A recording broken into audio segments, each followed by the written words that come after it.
Hello? Hello? Is it me you're looking for? So, I'll have to tell you what happened first, and I'll go back and tell you my day. So I went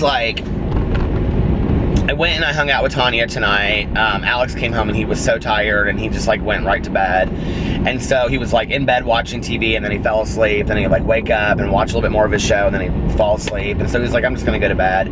So I went and drove around with Tanya, and we were talking, and then we went to Meijer because she had a bunch of stuff she had to get from Meijer, even though I had already gone to Meijer earlier in the day.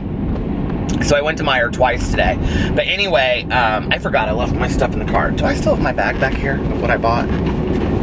No, I think, did I take it in? I don't even remember what I got the second time. But anyway, is it back there? Oh, my bag is back there from Meijer. What did I get when I went through the second time? It doesn't matter, I can't remember. But so, I came home and it was 10:15, and I told Alex, I said, I'm going to lay down for a little bit. I'm so tired and my head was really hurting. We've had snow a lot today. It's very pretty outside right now. But they need to get on the roads because the roads have not been salted or anything. Which is funny because last night they salted the roads and then we got snow, but it didn't even start till 9 o'clock tonight. So I was laying there and I set my alarm for 11:15, but I kept on snoozing it. And Alex kept on sleeping through the alarm. I don't know if you heard it or not, but you know when you go to your buttons to touch it, I hit emergency call by accident, and then I was oh, damn it, and I was trying to turn it off, the emergency call, and so then I went in and I turned my alarm off. Well, I fell asleep, and the next thing I know, the dogs are all over my face, standing here, they're up, right? And so I wake up, and if you guys have seen our curtains, or not our curtains, but we have these blinds in our bedroom that are off-white. I saw what do you call it? Flashing lights outside. I mean, it looked like it was right outside our house, all of these red flashing lights, and I was oh shit, don't tell me that the police came. And I did that emergency call and they came anyway, because if you call 911 they come. So I don't know if you live outside the United States, if you know this, but in the United States, typically if you call 911 and you hang up on them, they come in. A lot of times they'll call you and be is there an emergency? And even if you say no, a lot of times they'll show up because they want to make sure that somebody's not in danger. So I was oh my God. So I went and I looked outside, and we live in an older neighborhood, right? Most of the people are older.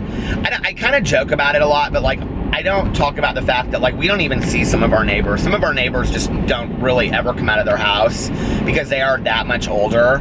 And so anyway, I was watching out the window. It felt very much like Woman in the Window that I just read. And there was a fire engine, and it was so across the street, there's a condo that's a freestanding house, and then next to it, there's a condo, and it was that house. It was that condo, so it was really close. And there was a fire engine, and there was an ambulance, and there was all these cop cars. And Alex woke up, and he was what's going on out there? And I was there's a fire engine, and he's what's going on?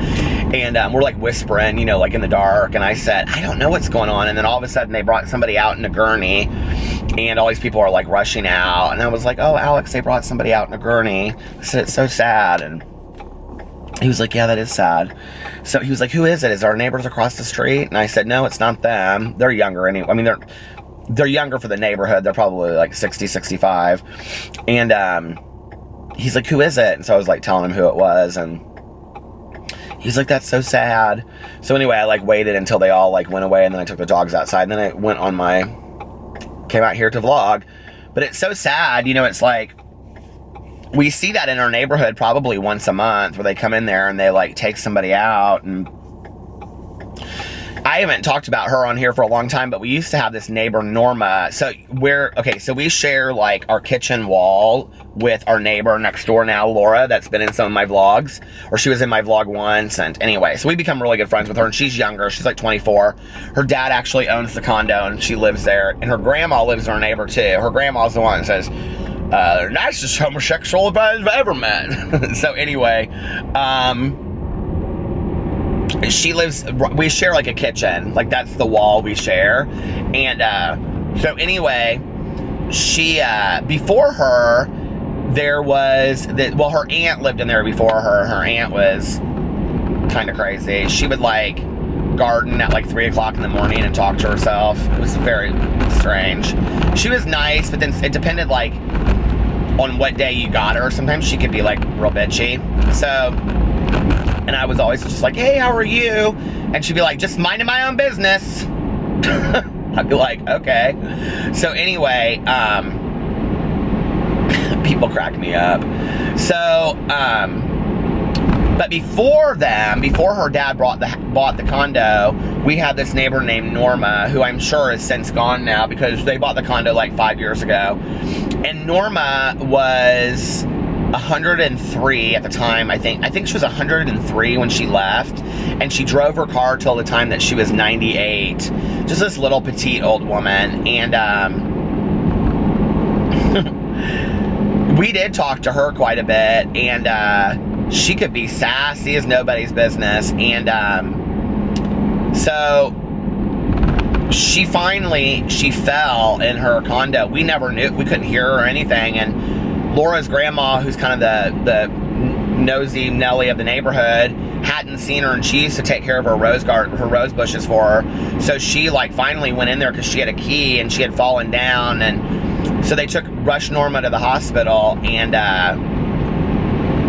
Norma would always wear these little pajamas. She wore, like, you know, pajama pants and like a little short pajama shirt. Reminded me of my mom. My mom used to do the same thing. But anyway, they rushed Norma to the hospital, gave her last rites, and right after they gave her last rites, Norma came out of it and she felt completely fine. They put her in an assisted living program and she was like 100% better. So I haven't really heard from anybody how Norma is. I mean, maybe she's still alive and she's 108 or something. I don't know. Maybe she was 101 when that happened. I think she was 101 when that happened, but she drove till she was 98. I didn't even know that you could drive till you were 98, but she did. She'd be like this in her little old car. She's a perfect driver. But I'll never forget this one day. I was taking the dogs out back and I was talking to her, and she was standing back there and on her deck, and I said, oh, hey, Norma, how are you today? She's like, I'm good. And I said, well, what are you doing today? And she had this, her nephew would come sometimes, like her only relative lived in Chicago, and he was like this really good looking guy, and he drove like this really fancy red Mercedes, and he would just come peeling into her driveway every once in a while. And one time he came in there and he had a bottle of Dom Perignon, and I was like, oh, is it Norma's birthday? And he goes, no. He's like, Norma just likes champagne. I thought I'd come down and bring her some champagne. So anyway, one day I was out there talking. I was like, Norma, I go, are you from Indianapolis? She's like, no. She was like, I'm from St. Louis, but she's like, I lived in New York all my life. And I said, well, how did you get here? And she said, I had some friends that lived here when I retired. And I said, well, what did you used to do? And she said, I was a seamstress for fashion designers in New York. And I said, really? And she was like, yeah. And she like had worked for like Halston and Yves Saint Laurent and all these people. I mean, she was like really big in the fashion industry, which was interesting because when they sold her condo after she left, Laura's grandma took me into her condo to see it because I had never been inside and I wanted to see like how big it was and stuff. And in the basement, she had all of these like dress forms, and she had like a whole sewing place set up down there. It was really cool. And so anyway, she had worked for like all of these major fashion designers back in the day, and you know, had like done like model fittings and stuff. So she was telling me all about it and how she lived in New York City and all this kind of stuff. And she's like, but when I retired, I moved here, and I had a friend that lived here that I had worked with, and so, you know, I don't have any family except for my nephew and his family, or my sister's dead, and blah, blah, blah. So we got talking, and I said, so what have you been doing today? And she goes, oh, just baking. I love to bake. And I said, you do? I said, well, who do you bake for? Oh, that's when I said, that's how the whole conversation. I said, who do you bake for? Your family? She goes, no, I don't have any family here. She goes, I bake for neighbors that I like. Maybe one day you'll be lucky enough to get something I bake. I was like, oh, did she just shade me? Oh my Lord. All right, girl, get in at 100. So anyway, but that was our neighbor for the longest time. She loved us. She'd always invite Alex over for drinks. She'd be like, you need to come over sometime we'll have a drink on our patio. You'd say, okay, Norma. So anyway, it's kind of fun living in a neighborhood where the people are like older, you know, like even the people that are like 65 are pretty young in the neighborhood. But it's sad when you see like what happened tonight, and you kind of wonder. There was this woman, I've talked about this on here before, but she like walks with like one of those walking cane things, and or she doesn't, her husband did. He would walk with like one of those walking cane things that's like in front of you, you know, that has the wheels on it. And they would walk every day, and she had this like long black trench coat she walks in. She looked younger. He looked like he was in his 80s. She looked like she was in her late 60s. And every day, like I would sit on my front porch and read in the summer, and every day they would like just walk, because like our condo association is like a crazy 8 around 2 lakes. And so every day they would just walk around the lakes. They would do it like 4 times. And then one day he was never there again. I never saw him walking, and about a month later, I saw her walking by herself, and that was the last time that I ever saw him walk with her. And then, like a year later, I started seeing her walk with another gentleman. So, I'm just saying, you can find love even in your older age. I think that's what happened. So anyway, yeah, that was the mystery of the neighborhood tonight. Do you guys ever get caught up in like watching and paying attention to stuff like that? Like Alex always laughs at me because I like know everything that's going on in the neighborhood. I'm kind of a nosy body. I'm always like, now, did you see that so-and-so got a new car, and I think that their family from North Carolina is visiting? He's like, how do you know their family from North Carolina is visiting? I'm like, well, because there's an RV in their driveway, and you know we're not supposed to have RVs in our driveway. We're supposed to park them at the guard gate. But anyway, they have the license plate says North Carolina, and I saw like all of these kids out there, so I think it's their grandkids. He's like, you are like, why do you care about this shit? I'm like, well, I just, you know, you need to know these things. I think it's the writer in me, honestly. It's like I observe things, and then I like concoct stories in my head for what's like true and what's not true, you know?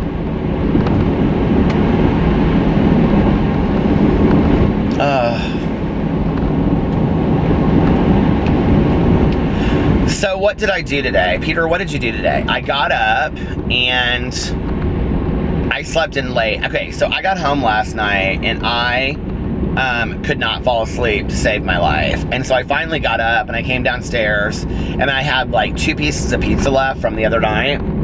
And so I sat there and I ate 2 pieces of pizza, and I drank so much cold water. You guys know how like cold water, like really, really cold water tastes really good late at night. I love that. It's like one of my favorite things. So, and sometimes I like to drink it in a steel cup. So I drank all this really cold water, and I was watching, I'm catching up on the last season of Most Popular Girls in High School.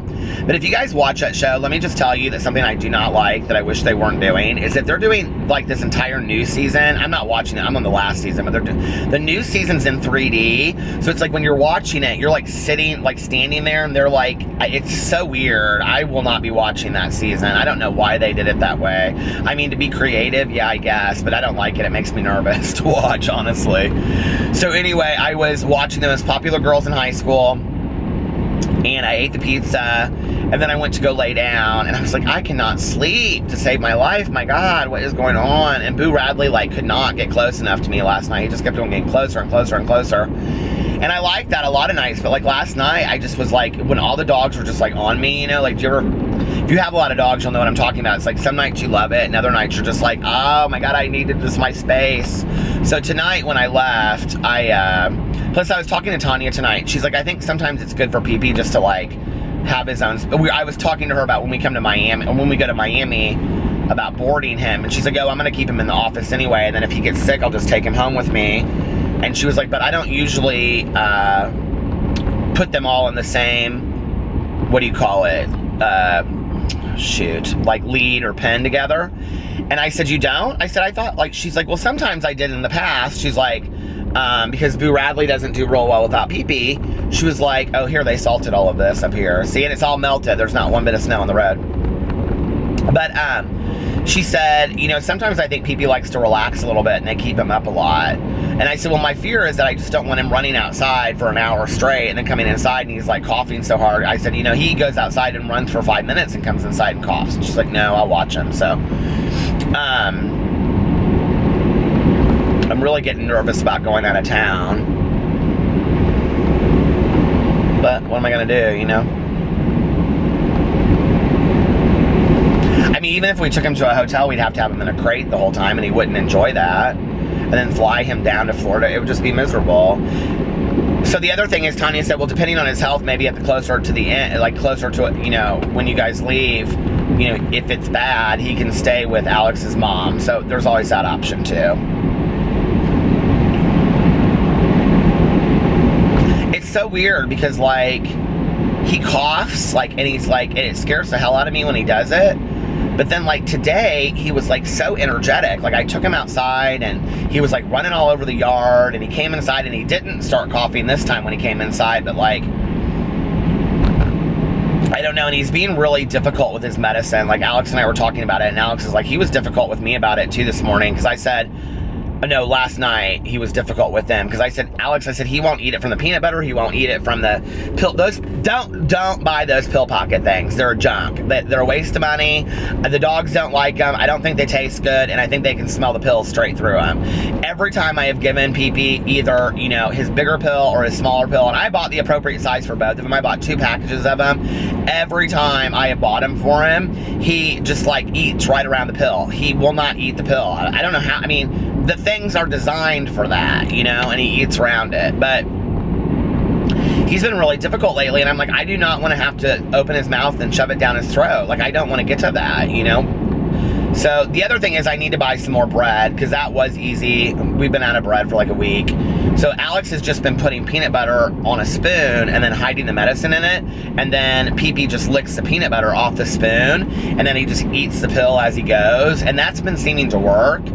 But Alex said last night he had to crush up the pills and like mix it into the peanut butter because PP was being really difficult about the whole thing. But I don't want him to miss any part of his pill, you know, so.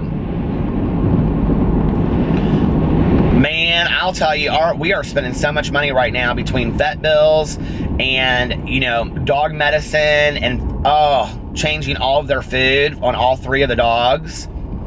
It's gotten really expensive, but that's what you do for dogs when you love them. I'm spending like $30+ a week at the store just on pet food alone. That stupid battery light just came on.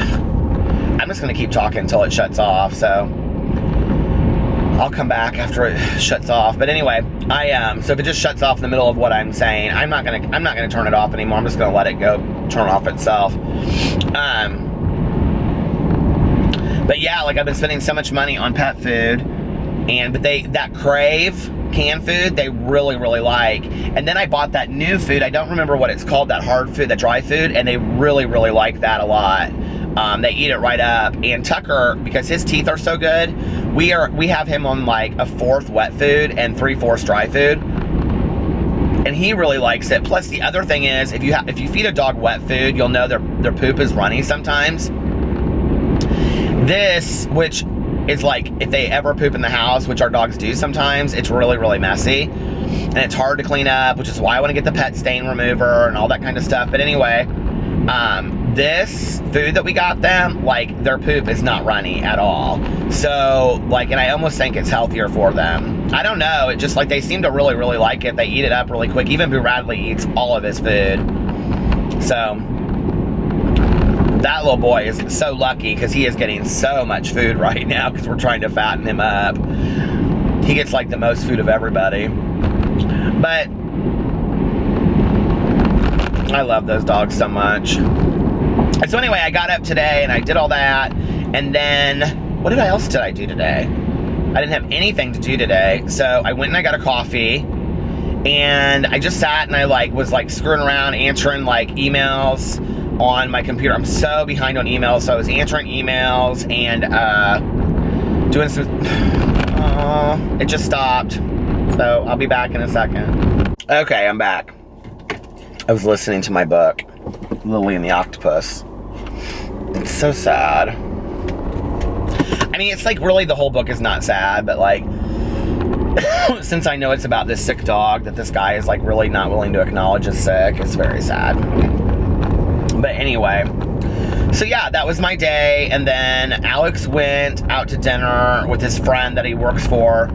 and her boyfriend was visiting out of town, and I was making my videos at the time. They went to dinner at like 4:30, and so he was like, do you want to go? And I was like, no, I'm making my videos. And so he went out to dinner, and then he got home at like 6, and like was like watching TV and falling asleep. And so I went up there, and we're caught up on all of our TV shows. So I was like, do you care if I go get a fountain Coke with Tanya? Tanya and I now call it fountain Coke, even though we don't get fountain Cokes. Isn't that so corny? But anyway, she, what did she get to drink? I don't even remember now. I'm like trying to look over there and think. Oh, she did get a fountain Coke, and I got an orange juice. So, yeah.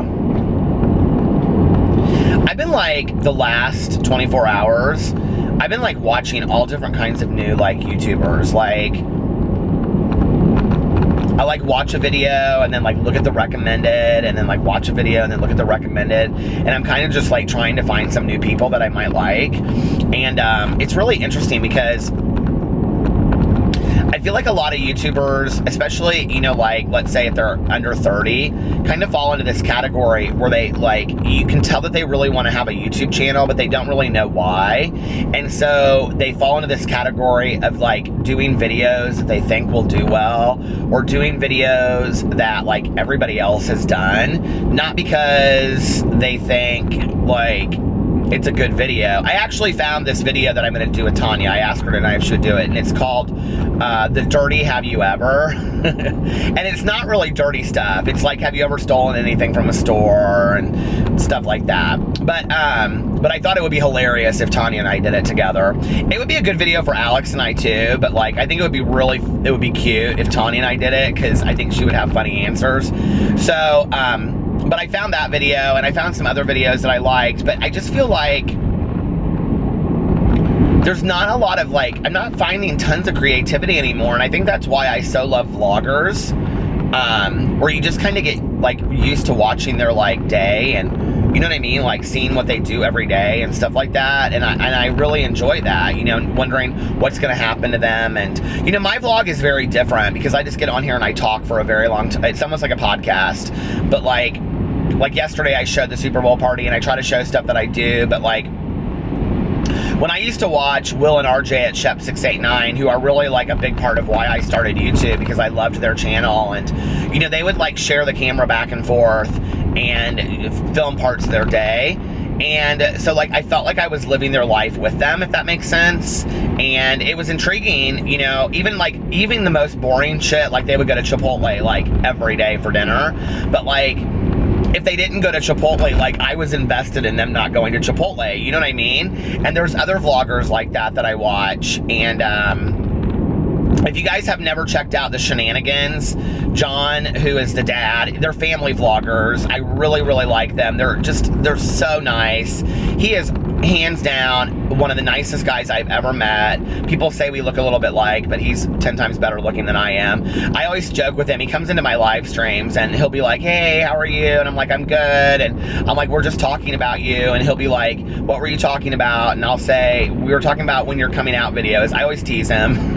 He's not gay, he's straight. He's really a nice guy, and his wife is so nice, and they're family vloggers. So I'm going to connect their video below, and they've really worked hard on their channel. It would mean a lot to them if people went and subscribed to them. So go check out the Shenanigans, subscribe to their channel. You know, if you're somebody that doesn't care about subscribing, even if you watch all their videos, just subscribe to them. It would mean a lot to them. Tell them I sent you and said hi. They are really, really nice guys, and John spends a lot of time on his channel, and I really believe in supporting people that spend a lot of time on their channel. You know, it's like, when I made my video about, like, the smaller YouTubers, I think people didn't really understand, like, why it was, like, upsetting to me, and people were like, oh, it's just about the money, and, you know, okay, so they don't get their videos monetized anymore, and it's so not about that. It's like, you know, so Tanner Kearns, that I've shouted out in a few videos, and it started because, like, I think Tanner's like 25, 26, he, like, reminds me of myself when I was his age, right? And he's a really neat guy, and really good to he just bought VIP tickets to take his 12-year-old sister to Miranda Sings because she loves Miranda Sings so much. And he's just a really good guy. He works hard, he pays for his own college, and he and his two best friends, Paige and Gabe, are like so into YouTube. I'll link his channel below too. But they're so into YouTube, and he did a video talking about why the whole change of subscriber count and stuff like meant something to him, and I really encourage people to go watch it. And if you go watch his vlogs, like his vlogs, you'll watch them and you'll be like, he's a younger version of Peter. Like they're very like, he just reminds me of myself a lot back when I was his age. And I even said that in a video one time, and he made another video, and he was like, kind of like shading me. It was funny. And, but anyway, like, they bought tickets to go to VidCon this year, and that's not cheap for them. VidCon is the convention for video creators. It's the Vlog Brothers started it. John Green and his brother. Why can't I think of his brother's name? Why can't I think of Chuck? No, that's not his name. Why can't I think it's on the tip of my tongue? Why can't I think of his brother's name? I can see him in my head. But anyway, they were like one of the ones that started it. And it's the big YouTube convention every year, kind of like Playlist Live, but bigger than that. It's in LA. You guys have probably heard of it. But anyway, Tanner's friend Gabe has gone like every year for like the last 4 years. And so this year, Tanner and Paige bought tickets too, and they're going, and they're really excited about it. And they got creator tickets because they feel like they're YouTube creators now, like they've really been working on their channel and, their channels. And Tanner has, he's had a channel up way longer than I have for years, and worked really hard and put out like a video a week on Tanner Tuesdays. And it breaks my heart, when I see these YouTubers of any age. There's people that are older than I am that are on YouTube that have been working really, really hard on their channels, and they just want to feel part of something, and it's not about the money, and it's not about 10,000, 10 million subs. It's just about feeling part of a community of creativity, and I think, like, honestly, like, BookTube is affected by that, but I think that we're all so supportive of each other in BookTube that whether you have 20 subscribers or you have 300,000 subscribers, I think everybody is supportive of everybody. Does that make sense? And so, like, size of, as far as like amount of subscribers that you have, it doesn't really mean a lot in the BookTube community. I mean, it does, but I will tell you this, like, when I started BookTube, I thought that like you had to have a certain amount of subscribers to be taken seriously, but that's not the case. And honestly, like, I have to turn the heat on a little bit. It is like so cold in here. On some level, I still get the same amount of subs, or I still get the same amount of views on a lot of my BookTube videos that I did 10 years ago. God, I wish I had my channel up for 10 years. A year ago, I get the same amount of views on a lot of my videos. My book reviews don't ever do very well, and I don't really care. I just enjoy doing the book reviews. This year, I'm doing a book review for every book that I read, and they always kind of max out at 300 or 400 views. I'm okay with that, but like, I still feel like I'm part of the community, and so many booktubers reached out to me when I was going through shit, and they're like, I don't really understand what's going on, because they're in such a completely different part of the, of YouTube. They're like, I don't really understand what's going on, but you're a really nice guy, and you've always been supportive of everybody, and I'm sorry that you're going through this, and, don't let people take you down. And everybody was so supportive of me. And, there's this whole part of YouTube that is smaller YouTube creators, and the reality is that YouTube wouldn't exist without all of these YouTube creators that are smaller, because I don't know about you, but I watch a lot of smaller YouTubers, and sometimes I enjoy their content more, and it doesn't matter how much I shout them out, or how much somebody else shouts them out. It's hard to build a channel, and no matter how great your content is. And with as many channels as there are out there, people are really picky about who they subscribe to these days. I subscribe to everybody because I just really don't care. If your video comes up and I don't want to watch you, I just don't watch it. But if it means that much to you to have one more subscriber, hell, I'll subscribe to your channel, I like to make people happy. So, But, you know, it was kind of sad when this whole thing happened, and I remember I was talking to Tanner on the phone. I was kind of trying to talk him down a little bit. He was very upset, and I said, well, and he was like, I just bought this VidCon ticket. Like, and, you know, YouTube doesn't even really consider me as part of YouTube because I don't have enough subscribers and stuff. And I was like, that's not true. I said, Tanner, the people that watch YouTube is YouTube, not the creators. And that's the truth, you know, like, the people that watch the videos, I mean, it's like if you think about a TV show, okay, why do TV shows get canceled? Because nobody's watching them anymore. So, you know, if we decide who we watch on YouTube, that's where the power lies, you know, with us that are the fans of other channels. And, you know, I'm just a fan of YouTube channels. That's what that's how I got into it. Oh, that's how I got into it. And that's why I started watching YouTube, because I love YouTube, and I love watching people and getting caught up in it. You know, it was interesting because there's a lot of YouTubers that I used to watch that aren't even around anymore. They don't even, you know, post videos. And I was going back to some of their channels and I was looking at them, and I was like, this is crazy that some of them have like 20,000, 30,000 subscribers. And I think that's a lot. Don't get me wrong when I say this, but like in comparison to YouTubers that have 2 and 3 million subscribers, it's not. But I can remember like watching people that had like 20,000. Like when I watched Will and RJ originally, they only had like 20,000 subscribers, and I can remember thinking to myself, oh my God, they have so many people watching their videos. They have 20,000 people watching their videos. You know, and it seemed crazy to me that many people would watch their videos. It's all just perspective. And I don't know. I think that YouTube is really more about the community of creators and viewers together than it is one-sided, which is why the one thing I cannot stand is to watch arrogant YouTubers. I really can't stand watching it at all. You know, YouTubers that like get a following and then they get real arrogant off of it. I'm like, do you not realize why you got the why you are where you're at? It's because so many people followed you, you know? And okay, now you don't want to respond to people, and, you know, so... And I feel bad because like right now, especially with what happened in the last 2 months, it's like I'm really having a hard time responding to social media. I'm doing my best, but like Snapchat, I'm only getting to like twice a week, and Twitter, I'm so behind on like DMs. Like if you directly tweet me, I usually see it and get back to you. But some of them aren't even coming through on my tweets. I don't know why. Instagram, I'm like, and the thing is, I read every comment that I get on every video. I read a lot of like the direct messages and stuff, but I just can't respond to all of them, you know? And I'm just really struggling with it. And I never thought I would ever get to a point where that was true. I thought like, oh, I'm never gonna get that kind of many messages, you know? And it makes me sad because that's like something that I really love. So I try to take like a couple days, you know, a couple hours each day and go through and respond to people, because I want people to know like that's why I do this. I love doing this because of that, you know? Because I hate when people get to the point where they just like stop like acting like people are watching their videos and shit, you know, they don't even know it, and they're like, oh, you're lucky I do this. What? Come on now. Bigger YouTubers than you have left the platform and nobody has cared. So, but then it's like other people like leave the platform and it's like you wonder what happened to them. Like I've talked about this on here before. This guy is gonna pass me on this icy road. You are an idiot. Pass me then. You got somewhere to go so fast? Because I'm not gonna drive that fast. But anyway,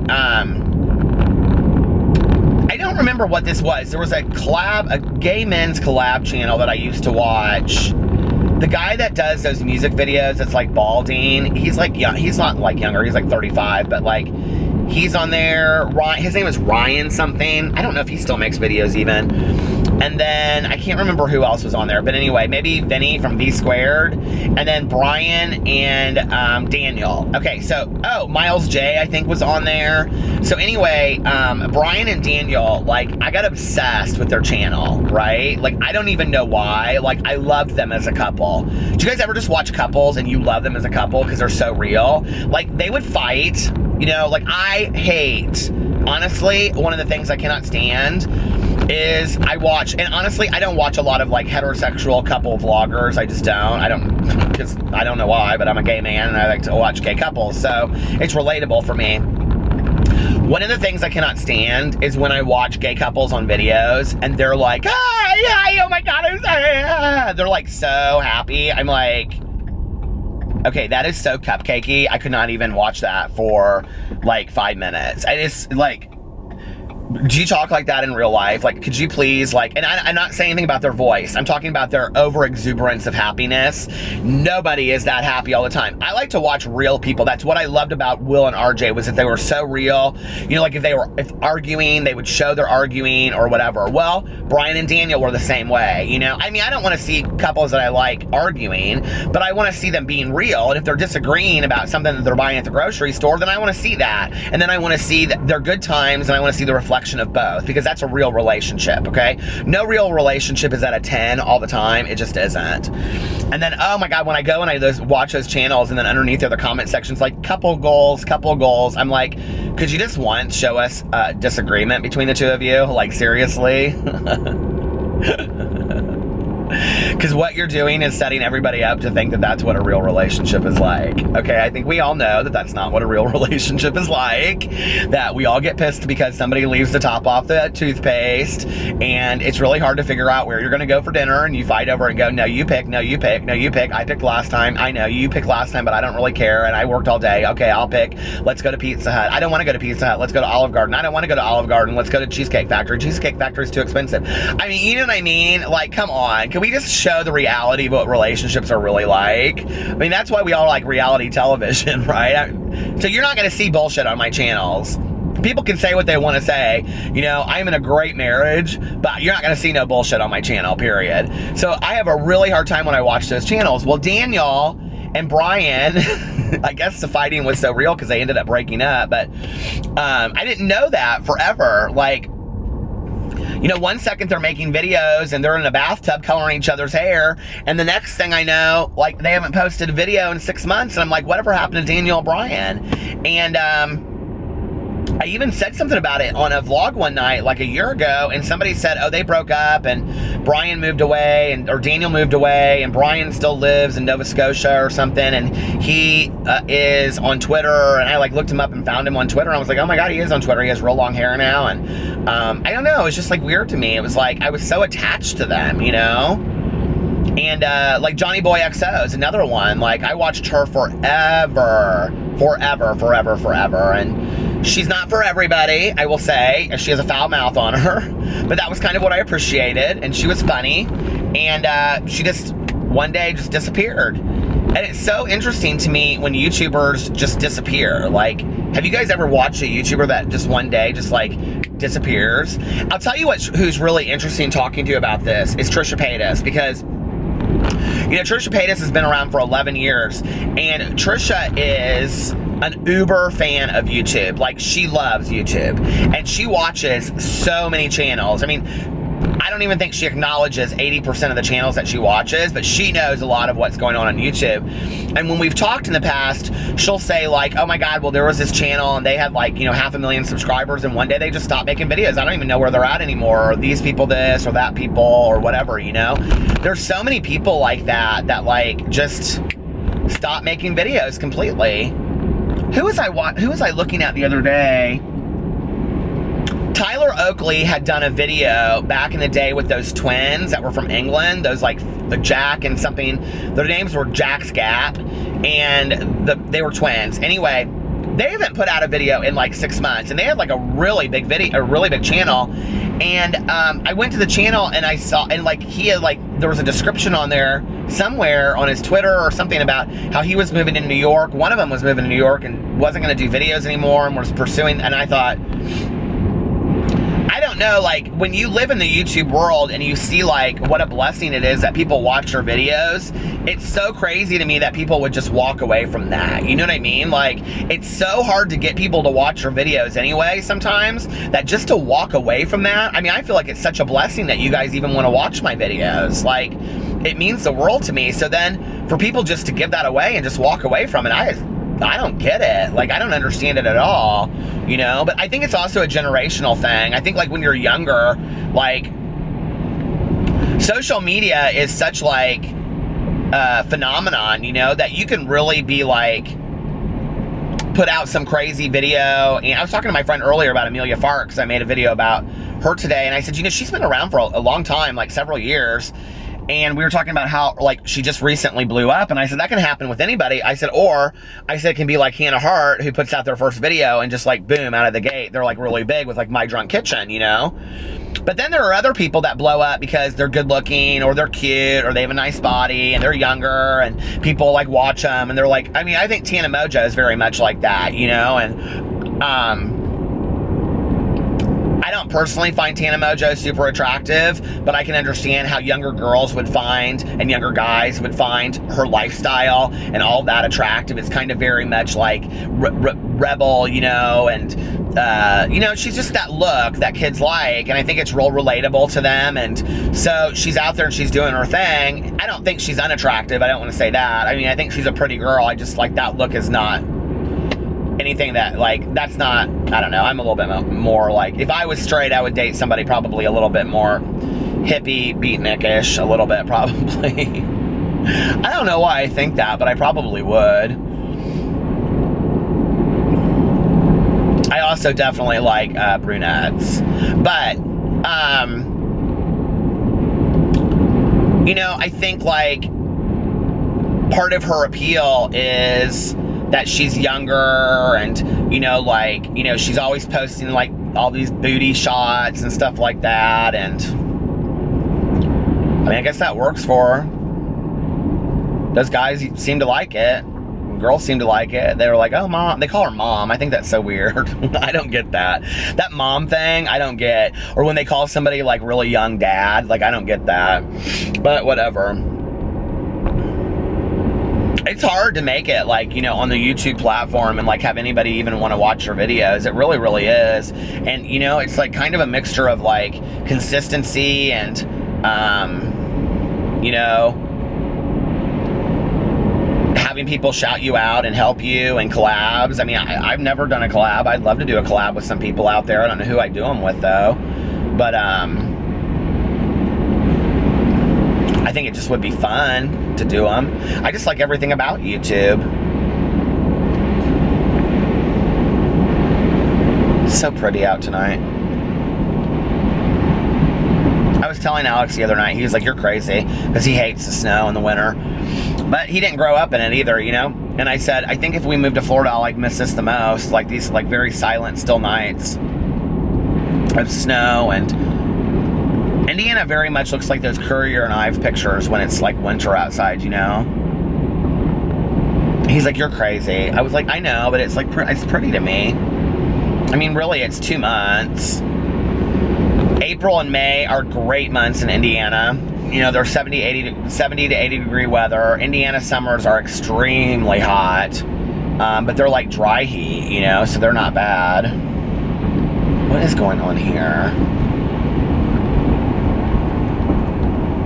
There's, like, this truck that cannot, like, back up. Look at where I'm at. Do you guys want to see this?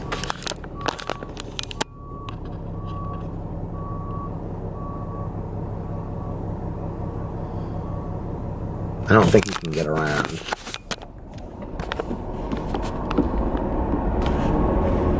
Sometimes it's just like the sound of my car late at night. Somebody asked me, they said, in my comment section today, they said, what is the, because I'd ask you guys for things that you'd like to hear me talk about, and they said, what are some of the really weird things that you see late at night when you're driving around? I wouldn't say I see really anything late at night.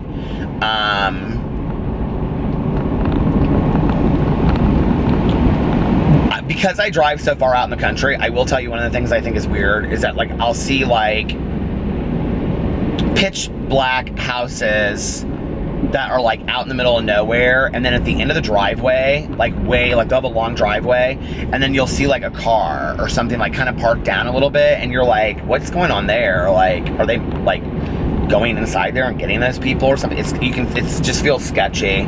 And then,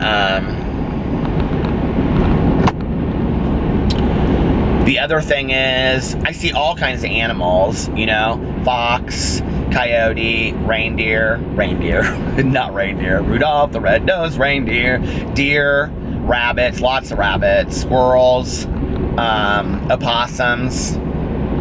Somebody corrected me one night and said it's not opossum, it's possum. Well, actually, it's both, I think is correct. Or is it you just pronounce it possum? Well, I like to pronounce it opossum. So, horse. You see lots of horses. No, I'm joking. You see lots of rhinoceroses out here in Indiana snow. A lot of times I'll just see like 5 cops in a row just go boom, boom, boom, boom, boom. I'm like, okay, what's going on? Like, do I need to chase, this stuff? Tanya and I, when we drive around, I said this in my main video today, but I said it more jokingly. We'll drive around and like whenever they pulled somebody over, if it's like 5 cop cars, Tanya will be like, pull back around, well, let's see if we know who they pulled over. And I'm like, Tanya, she goes, no, seriously, pull back around, maybe they need our help. And she's like dead serious because she's so nosy. And I'm like, Tanya, they don't need our help. And she's like, no, she's like, she always says this, she goes, I board all of the canine cops, because she owns a kennel. She's like, I board all of the canine cops, so I know those police officers. She's like, pull around, she's like, she'll like make me pull up and like roll down the window. And she's like, you guys doing okay? She's like, it's, Tanya from... She'll say the name of her. It's like Tanya from Cheney Creek Kennels. I'm like, oh my God, this is so embarrassing. They'll be like, hey, Tanya, we're good. Thanks, so. It's so embarrassing. It's so cringy. We drive around. We used to like, Tanya and I used to go and when Tanya and I see weird stuff, like the guy that was like standing on the street that one night around Halloween, and he was like 6'5", and he had like that mask on, and he just was standing there sideways. And when we drove back around 2 seconds later, he was gone, and there was nowhere for him to go to. That was weird. Tanya and I, one night, she did make me call the police for this. We were coming down, so a main road in Fishers where she lives is 116th Street, and there was a car that came off the on-ramp the wrong way, so like they had been on the interstate going the wrong way, and they came down 116th Street, and they, like, when they came around the corner, they were like, and they peeled like sideways and almost hit us. And Tanya got on her phone and called 911, and she said, follow them. And so I was like following them like 60 going through Fishers. I thought I was gonna get pulled over. And they went in the parking lot of this grocery store, and they like went around like 5 times, then came to a stop and like went in the store. They like parked like on the curb and like went in the store. It was so scary. Well, all these cops come, Tanya gets out, she's gonna solve the mystery. It was somebody that was like, had not taken their psych meds or something, or had taken too much psych meds or something, I don't know. But they ended up picking him up with an ambulance, and his mom or dad had to come out there or something. It was like some kid that was like 18 or 19. The whole thing was kind of sad. So that was one of the crazy things that happened to us one night out. Oh my God, well, the greatest story ever is, so my ex and Tanya and I, one night, it was like a Tuesday night, because Tanya and I always go to a meeting on Tuesday nights unless Alex and I have counseling. And, oh my God, I can't believe I'm almost talked for 30 minutes. So anyway, I'll have to tell this story with Tanya some night. It's really funny. So, I mean, it's not funny. It's kind of really sad, honestly. But but it's funny because of what we say now when we drive by there. So, it was a Tuesday night, and we had not gone to the meeting because we got so much snow that day. It was like horrible, horrible, horrible snow. So Tanya called me. They had like cleaned the roads and stuff. It was like 11 o'clock at night, and she was like, do you want to go get a fountain Coke? I said yes. This fountain Coke thing is nothing new. Tanya and I have done it for years. So my ex and I, we went to go pick her up, and so she's in the front seat, my ex is in the back seat, and we go get a fountain Coke, and on our way back, Tanya goes, pull into the grocery store, same grocery store I'm just telling you about. We pull in there, and you know like how like in parking lots of like Walmart and grocery stores and stuff, when the snow's really bad, they like push it all into these big piles like in the middle, so it'll be like a pile that's like 10 miles high, or like 10 feet high. Well, there was one of those in the middle of this parking lot that was kind of like in front of Joe's Grill, which is a bar, like a local bar here. It's a chain. And okay, this is gonna stop any minute, so I'm just gonna stop it now, okay? I'll be right back. Okay, went into the gas station to get a bottle of water. I may or may not have gotten some potato chips too. I got these Ruffles mozzarella and marinara flavor potato chips. We'll just see how good they are. But anyway, so we pull into this parking lot, and Tanya's like, oh my God, go in there really quick. So we go in this parking lot, And this woman had like a little tracker car, and it was parked on, there are cops everywhere tonight, and it was parked on top of the snow. Like, this woman had like, boom, like that on top of the snow. Have Tanya and I told this story on here before? So anyway, Tanya goes, you have to go find out what's going on. I go, why do I have to find out? So we pull up next to her, and I like roll down my window, and Tanya's like screaming out. She's like, miss, and it's this woman, and she's like, you know, I don't know, probably 50, something like that. And so she's like, why is my car like defrosting or something? But anyway, Tanya's like, ma'am, you know, like, and so the woman's like, she will not turn and look at us. So Tanya's like, you're gonna have to get out and go up there. I was like, no, I'm not going up there. So Tanya's like, yes, you're gonna have to go up there and go up there. And so I get out of the car and I go up there, and the woman's like this the whole time. And I'm standing right here, and I'm like knocking on the window the whole time, and the woman's just like this. She won't look at me. So finally I'm like, ma'am, you're stuck in the snow. I'm trying to help you. And so she finally like rolls down her window, and as soon, I mean, she cracked it like that much. And as soon as she did, all I could smell was alcohol. It just like, I was like, woo, okay. She goes, don't worry. She wouldn't even look at me. She goes, don't worry about me. She goes, I'm just looking for a parking space. And I said, well, you're on top of a snow pile, honey. I said, you're stuck. Like, you're going to have to come out of the car, and we're going to have to call somebody to come and tow your car, because it's like you're stuck on top of this snow pile, right? No, I'm fine. And I said, no, you're not. Like, you're stuck. Like, your car is 10 feet in the air. She was so drunk. So anyway, finally, I convinced her to get out of the car, right? She's got on pajama pants and flip-flops and a t-shirt, and it is like the middle of, like, I don't know, January snowstorm. It was so cold outside. So I get her in the car. Tanya's like, I think Tanya was sitting in the back and my ex was sitting in the front. And Tanya's like, I'm not sitting in the back with her. So Tanya like gets out and comes in the front seat. And so this woman's sitting in the back with my ex. And I'm like, okay, so where do you live so we can take you home? She goes, I'm not telling you where I live. She goes, I don't know you people. I'm like, honey, how am I supposed to take you home if I don't know where you live, right? And she's like, just drive and I'll tell you where to go and where to turn. And I'm like, okay. So we start driving down the street. And her and Tanya got talking somehow about drinking. She's like, what were you doing out? And the woman was like, I was trying to go to Joe's Grill. And Tanya was like, everything is closed. It's a snowstorm. And she's like, I was just looking for a parking space. She was so wasted. And Tanya, so somehow they got on the drinking thing, and the woman goes, I'm a horrible alcoholic. And Tanya goes, well, have you ever tried going to 12-step meetings? She goes, oh no, the woman said, she goes, what are you guys doing out on a night like this? Like, she kind of would go in and out of it, and Tanya goes, well, this is how we got on the drinking thing. She goes, you would never guess. And she's like, try me. And she goes, we were supposed to go to a meeting tonight, a 12-step meeting tonight, but it got canceled because of the snow. And the woman goes, now, there are some phrases that you would only know if you were in recovery, like, or in the court system, because they're words that you hear, like, in 12-step meetings, but you don't really hear in the real world, like on paper. So, like, on paper means, like, you're on probation. So you'll hear people in meetings say, like, okay, you can volunteer to go do jail service unless you're on paper. You have to be off paper for 6 months, right? Or, like, people will talk about, like, walkers that are work release. So there's, like, terms that you're, like, dirty drops, things like that you hear in meetings that, like, people don't use these words, like, in the real world. So one of them is classes, okay? When people that are, like, court ordered to go to meetings, they don't call them meetings a lot of times. They call them classes. And that's where you can, like, if somebody ever calls a 12-step meeting a class, like, they're not like in recovery. Like, nobody calls them classes, right? And so it kind of cracks me up when people call them classes, because it's so not what they are. I mean, they're never classes, right? And so this woman goes, so Tanya goes, yeah, we were supposed to go to a 12-step meeting tonight. She was like, I mean, she didn't say 12 steps. She said what kind of meeting it was. She goes, but it got canceled because of the snow. And this woman goes, I tried those classes. They don't work.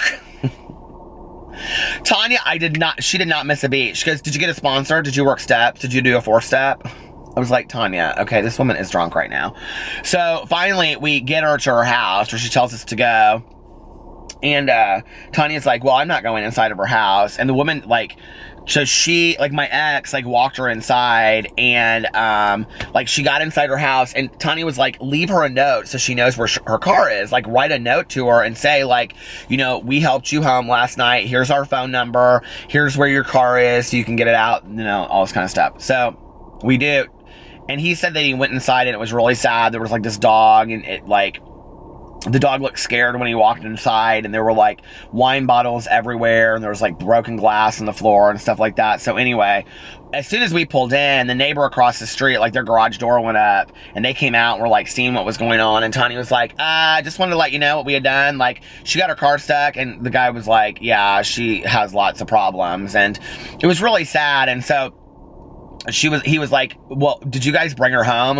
And so Tanya explained what had happened, that we were just driving around and we saw her stuck on there. And he goes, well, I'll make sure she knows where her car is tomorrow and stuff. And Tanya gave him her number and said if she has any questions, let her know that, you know, so who we were and all this kind of stuff. So that was what would happen, but, like, we still know her name. So when we drive by her street, Tanya and I were just like, I wonder whatever happened to that woman. We, like, forever thought, like, maybe someday she would, like, turn up into one of our meetings and we would see her and we'd go up and, like, be like, we're so happy that you're here, you know, like, that night was really scary for us with you.